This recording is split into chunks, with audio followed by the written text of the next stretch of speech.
Kyle Busch at the ready. He's either getting ready to listen to tunes or getting ready to hit the track. He and Denny Hamlin, last year's Clash winner.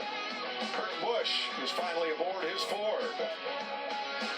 Martin Truex, motorboat racer, getting ready to roll, and Daniel Suarez hopes to take his first laps around Daytona in a cup car. The stars come out at night for Clash final practice on FS1, presented by Chevrolet.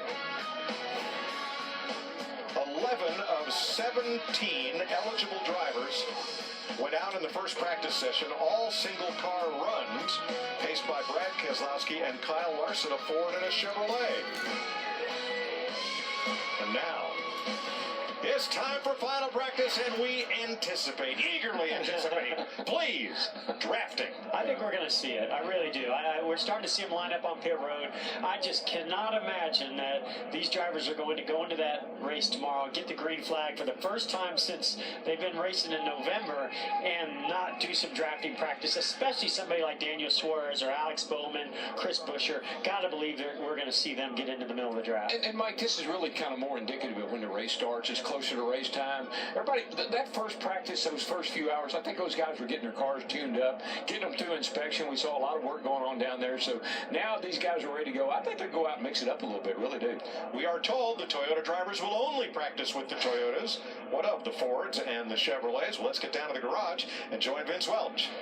Well, Mike, the Toyotas, as you noted, did not go out in that first practice because they all wanted to go out together, and it took a couple of them a little longer to get through tech than it did the rest. So instead of having 2 or 3 go out, they wanted all 5 to run together. So that's what we'll see in this second session. As far as Daniel Suarez is concerned, his first time doing laps in the Cup car, I talked to his crew chief, Dave Rogers. I said, are you concerned about the driver's nerves? He said, I'm ready to get my race car out. My driver is ready. Chris? Well, Vince, some different strategies down here in the garage. Talking with some teams about being conservative tonight. They said, we don't want to crash a car today because if we do, then we're on our heels for the next 9 days. Well, behind me, Team Penske, their philosophy very different. Talking to Brad Keselowski, he said, we are going to run lots of laps. They did that in the first practice, 23 laps in that first practice. He said, I really want to draft in this second practice. I'm going to take some risks. I know if I crash this car, I've got 2 more in the trailer and 1 outside the garage. Wow. He's not scared. Yeah, that's a lot of insurance right there. Hey, that's an attitude I think you have to have for this event. Mike, you know, Jeff, if you go into a race event and don't want to wreck, I don't want to wreck. What happens? You wreck. You wreck.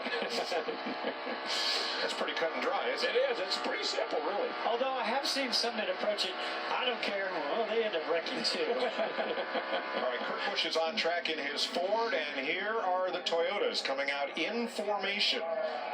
And we'll get our first look at the 2018 Camrys that will contest the Monster Energy NASCAR Cup Series this year. Very aggressive-looking nose on those cars. You know, NASCAR has allowed the drivers to carry heart rate monitors this year. And not that we're going to have access to this information, but I would love to know what Daniel Suarez's heart rate is right about now. I think Mike nailed it in the closing there earlier. I don't think it's his heart. I think it might be something bigger than that.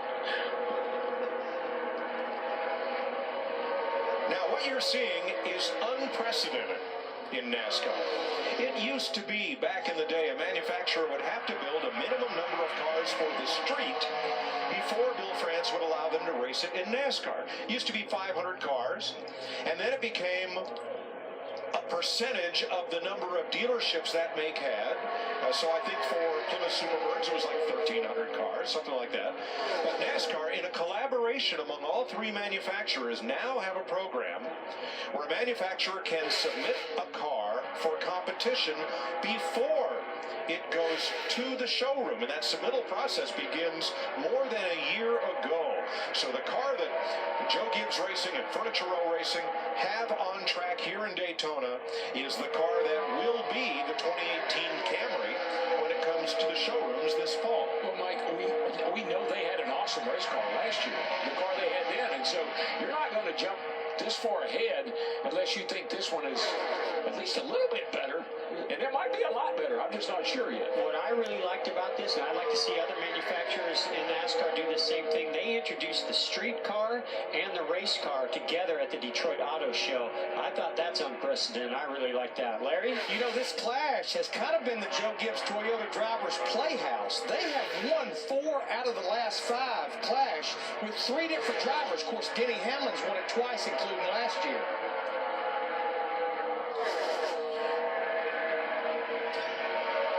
And guess who's fastest? Daniel Suarez, first time in a Cup car, and trailing this draft, using a bit of catch-up as they come around.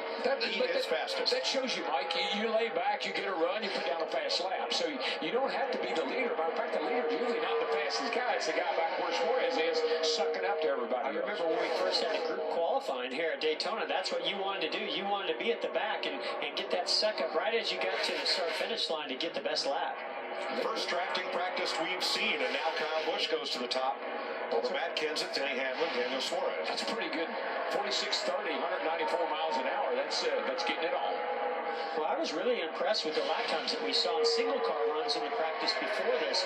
We talked about what the pole speed was for the Daytona 500, and this year they have a smaller restrictor plate, but that just shows you how far the teams can advance from the last time they were at a restrictor plate track over the offseason, the hard work and effort they put into the wind tunnel, CFD, all the things that they do. They can come down here with less horsepower. Of course, they get some of that back, but because of the hard work in the engine shop, but also what they do to the bodies and aerodynamics, they get a lot of it back there too. So I don't know if we're going to see a big difference in lap times and speeds. Well, here's what's interesting about this process, this lead, or this forward-looking process, as a number of cars come out onto the track.